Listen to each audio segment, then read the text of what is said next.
Para a Igreja Católica, ela é uma santa e mártir. Para a França, ela é uma heroína nacional, símbolo da pátria. Para feministas, ela é um exemplo de mulher que desafia os papéis impostos e lidera exércitos. Para historiadores, ela é uma vítima das circunstâncias políticas e religiosas. Para os céticos modernos, ela era uma jovem camponesa que sofria de alucinações. Joana d'Arc, portanto, segue acirrando debates intensos, justamente porque ela não se enquadra em uma única narrativa. E hoje nós vamos conversar um pouquinho sobre Joana d'Arc, porque eu estou lendo esta biografia maravilhosa, que foi escrita por ninguém menos que Mark Twain. Sim, esse mesmo, né? O grande autor norte-americano Mark Twain, autor de tantos ícones, né, de tantas obras literárias que são grandes ícones da literatura norte-americana. E aí, quando eu soube que Mark Twain tinha escrito uma biografia de Joana d'Arc, a minha reação foi meio, como assim? Né? E essa reação foi também mais ou menos a reação à época em que ele publicou este livro, esta biografia. O fato é que o próprio Mark Twain diz que este é o livro da sua vida, a sua obra-prima, o seu livro mais importante, muito embora ele tenha feito muito sucesso com obras literárias, né? Então ele afirma isso sobre essa biografia. Essa edição aqui que nós temos no Brasil é da Martine Claret e ela é muito bonita, gente. Isso aqui vale, né, um parêntese só para falar dessa edição, porque de fato é uma obra-prima isso aqui, tá? Que fizeram nessa edição que a Martine Claret fez. Olha aqui nas beirinhas aqui das páginas, né? Vem com a fitinha, né? Como marcador. Eu amo isso. Então nós vamos conversar um pouquinho sobre esta biografia de Joana d'Arc, belíssima, que é uma biografia ficcional, tá? Embora seja uma biografia, Mark Twain, ele faz uma biografia ficcional de Joana d'Arc. Como que é isso? Como é que ele faz isso? Bom, aqui ele coloca, vamos lá, né? Vamos ver se eu consigo explicar isso.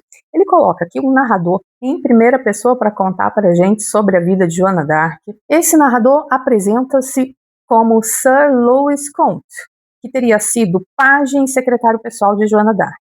O fato é que esse é um personagem histórico mesmo, né?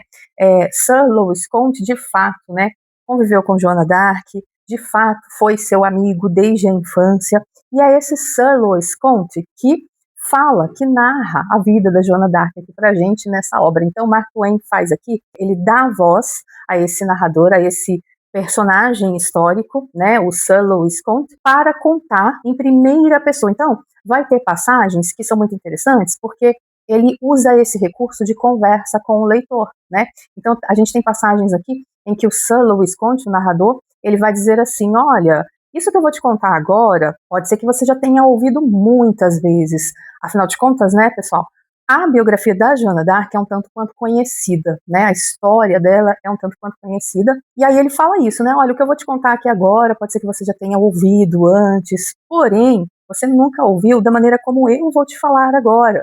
Porque quem vai te falar agora é uma testemunha ocular. Então, essa brincadeira que ele faz, né? Essa conversa que ele faz aqui com o leitor, na voz desse narrador em primeira pessoa, deixa a biografia gostosa de ser lida. E aí, claro, né, a gente tem a biografia em si, a gente tem de fato a história da vida de Joana d'Arc sendo contada aqui, porém, com umas nuances, né, com uma mistura de elementos ficcionais, tá?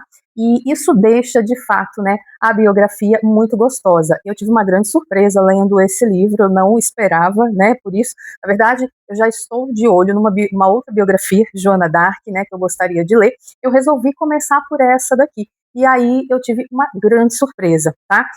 O livro, ele é, sim, um pequeno calhamaço, tá? Nós temos aqui 567 páginas, tá? Mas é uma linguagem muito gostosa, a maneira como o narrador conta aqui pra gente a vida da Joana é muito gostosa de ser lida, tá? O comentário que eu quero fazer neste vídeo sobre este livro, na verdade, é sobre uma parte que está logo no começo aqui, tá? Que é quando o narrador está contando pra gente sobre a infância de Joana d'Arc, tá? pode ser que muita gente, ao ler este episódio, ele tá bem no começo mesmo, pode ser que ele passe batido, assim, por quê? Porque ele é um episódio, embora singelo, né, ele também é bem sutil, assim, ele parece só mais uma informação, ou, de repente, mais um floreio que o narrador está inserindo aqui para nos ambientar na infância de Joana d'Arc. Ele começa a narrar desde a infância, né? Então pode parecer, assim, no primeiro momento, apenas mais um floreio do narrador, né? Mas a gente tem aqui um episódio bastante simbólico e eu resolvi pegar esse episódio para comentar aqui hoje, tá? Eu estou falando do episódio da Árvore das Fadas. Então, qual que é a história aqui? O narrador vai dizer pra gente que lá na aldeia onde vivia, onde nasceu e viveu Joana d'Arc, né, que é uma aldeia chamada Dom Remy, de fato, né, uma aldeia onde Joana d'Arc nasceu e passou a sua infância, né, chama-se Dom Remy. Então, lá em Dom Remy havia uma árvore muito suntuosa que era nomeada como Árvore das Fadas, que era um lugar onde as crianças se reuniam para brincar, e aquele lugar era uma espécie de um lugar mágico, né, que motivava, que mexia com o imaginário dessas crianças dessa aldeia. Ele vai dizer que essa Árvore das Fadas era chamada assim pelo fato de as crianças poderem ver os seres mágicos que habitavam em torno dessa árvore, poderem conversar com esses seres mágicos e também, por vezes, algumas pessoas, algumas crianças costumavam ver alguns desses seres antes de morrer, que era como se fosse uma espécie de um presságio, uma espécie de um aviso, né? Então ele diz aqui que algumas pessoas viam esses seres 2 vezes na vida, né? Como uma espécie de presságio, uma vez para avisar quando seria, né, a sua partida, e uma segunda vez, de fato, prestes a partir. Então, assim, a gente tem aqui uma série de elementos que são elementos folclóricos, tá? E são elementos folclóricos, de fato, existentes naquela região. Nós estamos aqui ambientados no século XV, né, que foi quando Joana viveu, né? Estamos aqui falando do século XV. Então, naquela região, né, de Dom Remy, na França, havia todo esse imaginário popular. A gente está falando aqui de folclore, de uma pequena aldeia, né, ali no interior da França, e que tinha, né, essas histórias, né, e que eram histórias que muitas vezes alimentavam esse imaginário desses aldeões, principalmente das crianças, e que eram histórias e elementos folclóricos que também muitas vezes serviam para ajudar a explicar algumas realidades, né? E a gente sabe que o mito muitas vezes se presta a essa função, né? O mito, o folclore, né? Explicar certas realidades para as quais ainda não se tem uma resposta por vias racionais, né? E aí entra essa força simbólica da construção do mito, né? Que alimenta esse imaginário e que tem também bastante poder narrativo, né? Então a gente está falando disso, e aí o que acontece aqui nesse episódio da Árvore das Fadas? O narrador vai nos dizer que um certo dia, né? O padre ali da aldeia, ele fica incomodado com o fato de as crianças e também os adultos, né, levarem muito a sério a presença desses seres imaginários, desses seres míticos, né, e resolve fazer um ritual de expulsão dessas fadas, que ele vai chamar de seres demoníacos, né, e aí ele faz uma espécie de um ritual, quase que uma espécie de um exorcismo, para expulsar, né, para dizer assim, olha, expulsei esses seres, portanto agora, né, chega dessa brincadeira, chega de achar que estão vendo fadas, que estão conversando com esses seres, né, e isso não é muito de Deus, né, isso não corresponde muito à doutrina, né, religiosa, à doutrina da Igreja Católica. Então esse padre dá essa cortada, né, faz esse exorcismo aqui contra esses seres mágicos, tá? E aí, a Joana d'Arc, que né, nesse episódio aqui, ela estava muito doente, ela não presencia isso, né? Só que depois as crianças vão correndo contar para Joana, né? Por quê? Porque Joana d'Arc, já desde criança, era uma pessoa muito persuasiva. A sua retórica, né, tinha muita força persuasiva. Ela, embora fosse iletrada, né, Joana d'Arc nunca aprendeu a ler e a escrever, né, mas embora ela fosse iletrada, ela tinha muita força de persuasão e um pensamento, uma construção de pensamento lógico muito intenso, e com isso ela acabava argumentando muito bem, né, e desbancava muitas pessoas, né, ditas aí cultas, letradas, eruditas. Isso aconteceu muito, né, o Mark Twain vai mostrando aqui pra gente ao longo da biografia, tá? Mas o fato é que essas crianças vão, então, buscar esse socorro com a Joana d'Arc, a menina Joana d'Arc, né? Para ela tomar as dores, fazer alguma coisa. Como assim o padre expulsa as nossas fadas? E ela, de fato, fica muito brava com o padre, né? E aí ela vai ter com o padre, ela vai inquirir o padre, e ela, de fato, desbanca o padre, né? O narrador deixa entender aqui pra gente que o padre tem até um leve arrependimento, né, de ter feito isso, porque enquanto ele está ali, naquela conversa com Joana d'Arc, Joana argumentando, a pequena Joana argumentando com uma força, um poder tão grande, né, e com tanta perspicácia, o padre até acha engraçado, né, e os elementos que ela usa, a maneira como ela argumenta, né, deixa o padre completamente desbancado e faz com que ele meio que se arrependa até, né, de ter tido essa iniciativa. O fato é que eu achei esse episódio da Árvore das Fadas muito interessante, porque a força simbólica, né, que o Mark Twain coloca aqui, que eu achei muito interessante, que é o seguinte: o padre expulsa as fadas e fica somente a árvore, né? A gente pode entender esse episódio da expulsão das fadas como um fim, né, uma interrupção da infância, ou a morte da infância, né? Porque morreu aquela parte em que motivava, que mexia com o imaginário, que é muito próprio, né, dessa fase infantil, fica só a árvore, né, que é aquilo que é palpável, né, é aquilo que é concreto, e a parte imaginária, né, a parte que mexe ali com a criação, com a capacidade de criação e de imaginação, né, tão acirrado nessa fase, né, da infância, acaba morrendo, né? Pode ter uma simbologia, e né, eu vejo muito isso, né? Eu vejo bastante essa simbologia dessa perda da infância, dessa morte da infância, dessa morte da inocência. Eu percebo aqui também, ainda que sutilmente, uma crítica à igreja, a igreja é a instituição, né? Então eu vejo aqui uma crítica velada à igreja e instituição. Mark Twain era, de fato, alguém que criticava muito as instituições, e isso inclui a igreja, né? Isso é fato, né? Isso é bem conhecido, as críticas que Mark Twain fazia a essa questão da hipocrisia religiosa, da força das instituições e do abuso de poder que algumas instituições cometiam, né? Isso é muito conhecido por meio de cartas pessoais de Mark Twain, e tem também nas suas biografias, né? Em algumas obras dele ele também traz isso, né? Tem uma obra dele intitulada What is Man, né, o que é o homem, ele faz bastante essas críticas, né, e tem também uma última biografia dele, que foi publicada, salvo engano, em 2005, pelo biógrafo Ron Pauer, e que também, né, o Ron Pauer, acho que é esse o nome do biógrafo, depois eu confirmo, mas ele também fala, né, do quão crítico Mark Twain era a essas instituições todas, né, e muito crítico à igreja, no sentido de instituição, né, no sentido de dizer assim o quanto essas instituições eram assim corruptas, né, cometiam abusos de poder. Então não é bem assim uma crítica, né, Mark Twain não fazia crítica a convicções, né, convicções de fé, convicções religiosas, convicções pessoais, né, mas a crítica dele recai bastante sobre a instituição e o abuso ou a corrupção, né,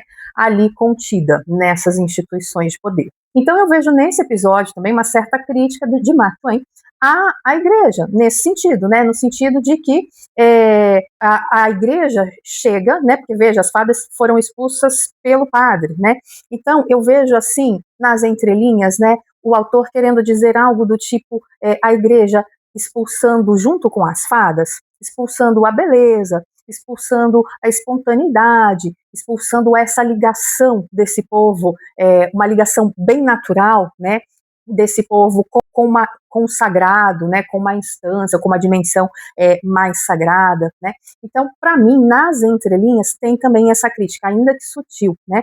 E por que sutil? Porque ele também tem outros momentos aqui da biografia que ele também faz algumas críticas, né? Aliás, algumas não, bastante. Ele faz bastante crítica aqui, né? A gente percebe. Só que são críticas sutis também, né? E provavelmente aqui ele ameniza um pouco a crítica à igreja, provavelmente por conta da própria figura de Joana d'Arc, né? Porque Mark Twain era um grande admirador de Joana d'Arc, e isso é interessante e engraçado, né? Porque Mark Twain era um agnóstico, né? Quase ateu, assim, mas ele se dizia agnóstico. né?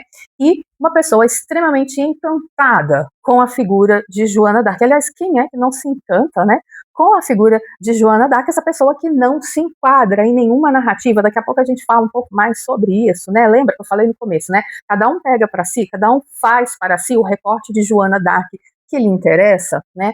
Mas daqui a pouco a gente fala um pouco mais sobre isso. O fato é que Mark Twain também se encantou bastante, né, com essa figura de Joana d'Arc. E para mim, né, provavelmente é por conta disso que ele pega leve aí, né, nessa crítica, que em outras obras, né, em outros textos dele, são muito mais intensas, né, são muito mais ferrenhas. E para mim também esse episódio aqui da Árvore das Fadas é uma espécie de preparação, né, para aquilo que Joana d'Arc vai fazer. É uma espécie de um prenúncio aqui daquilo que vai acontecer, né, na sequência, vai começar a acontecer com a Joana d'Arc. Porque veja, a gente percebe aqui desde o começo, né, o narrador já coloca aqui para gente um elemento que é importante. Olha só, ver seres, conversar com seres, né, que não pertencem a este mundo, era algo normal. Então, assim, para os aldeães daquele lugar, né, de Dom Remy, era algo extremamente natural. Eles lidavam com isso de uma forma natural, né? Não é algo assim que causava espanto ou repulsa ou algo que, nossa, temos que eliminar isso, né, do nosso círculo. Não, era algo natural, né? Aqui a gente está falando de elementos folclóricos e elementos também, assim, sabe aquela coisa de meio que ancestralidade, né? Era comum isso naquela região, naquele tempo, século XV, né? Então essa ideia de presságio, essa ideia de sonho e valorizar o sonho, né? O que aparece no sonho, o que as pessoas veem ou ouvem nos sonhos. Então tudo isso era tido, era tratado por essas pessoas nesse período com uma relação, assim, natural, né? Então eles viam isso com muita naturalidade. Aí eu percebo, eu entendo aqui nesse episódio da Árvore das Fadas também uma preparação para isso, né? Então num espaço em que era tão natural que as pessoas, principalmente as crianças, né, se relacionassem com esses seres mitológicos, né, esses seres sagrados, a gente também não vai as pessoas também não vão se surpreender tanto com as visões, né, que Joana d'Arc vai passar a receber de certo momento em diante da sua vida. E aí, a partir dessa leitura que eu fiz, né, desse episódio da Árvore das Fadas, pode ser que algumas pessoas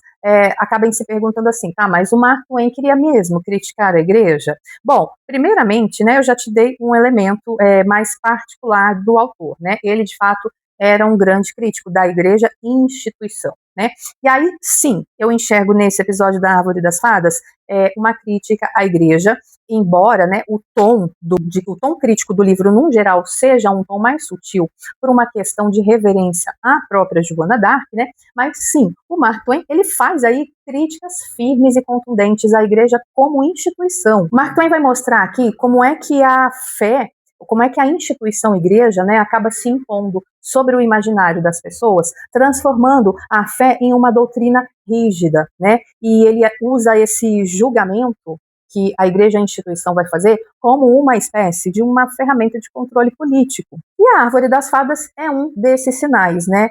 A religião que deveria acolher o mistério acaba destruindo esse encantamento. E você pode se perguntar uma outra coisa também, né? Bom, se todas as outras crianças também viam as fadas, se isso era absolutamente natural, por que só Joana d'Arc que foi julgada? Porque Joana d'Arc ousou fazer alguma coisa com as suas visões, né? Ela via, ela conversava e ela ousou fazer algo com isso, né?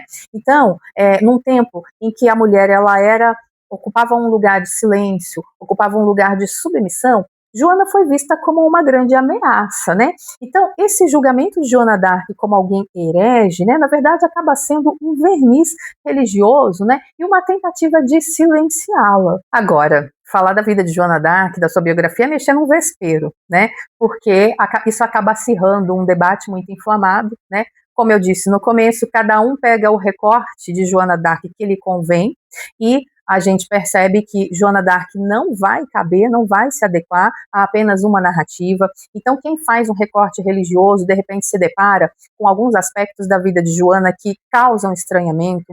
A pessoa que faz o recorte de Joana d'Arc como um símbolo feminista, de repente também se depara com algum aspecto da vida dela que vai causar um certo estranhamento para esse universo feminista, né? Então, Joana d'Arc não cabe em rótulos.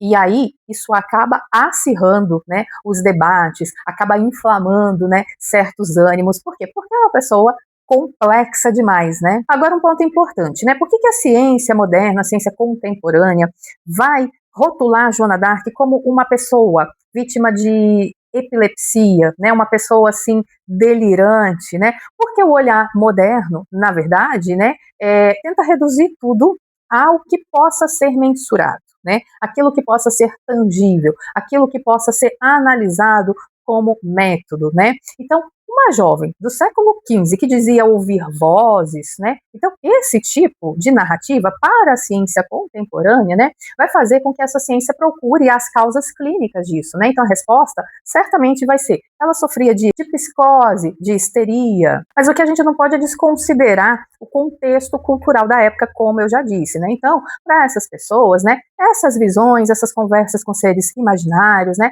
era uma forma legítima de compreender a realidade. Agora, uma coisa importantíssima também, ainda que Joana d'Arc tivesse predisposições neurológicas, vamos dizer assim, né, que de fato ela tinha algumas predisposições neurológicas.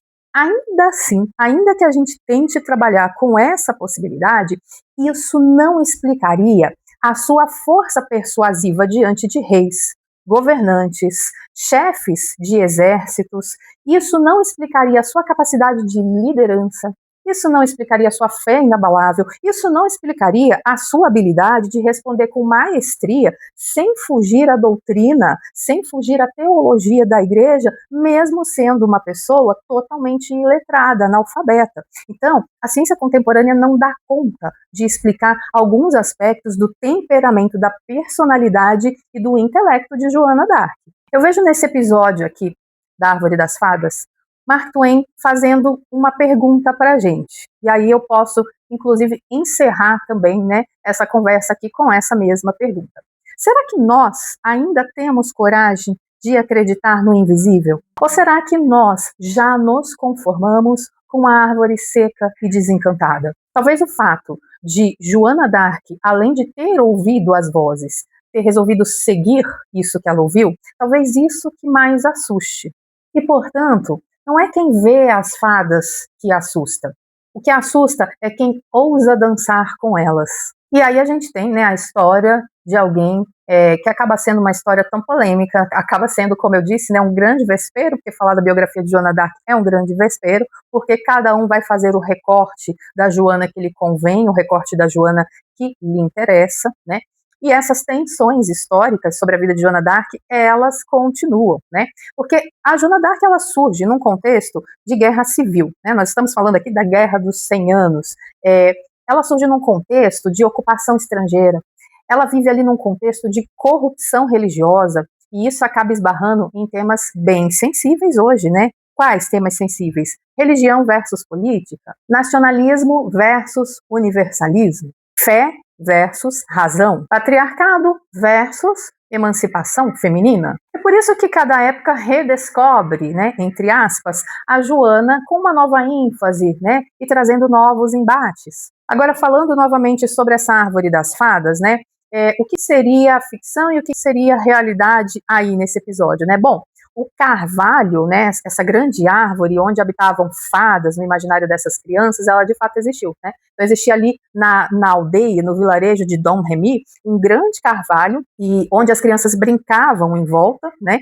E mencionavam que ali viam esses seres imaginários e que conversavam com eles, né? Como é que se sabe disso? Porque isso está documentado, né? Principalmente nos autos de revisitação do processo de Joana d'Arc, né? Que aconteceu ali alguns anos após a sua morte, né? Então tudo está documentado por meio de declarações de testemunhas, né? De pessoas que conviveram com Joana d'Arc. Então isso está documentado nesses autos do processo da Inquisição. Então, por mais que a gente tenha aí uma biografia ficcionalizada, né, você percebe que o Mark Twain vai construindo esse tom ficcional, mas sem deixar de fora, né, os elementos fidedignos dessa biografia. Agora, por que a figura de Joana d'Arc muitas vezes incomoda tanto? Como eu já disse várias vezes aqui, né, primeiramente, Joana d'Arc não cabe em uma única narrativa, tá?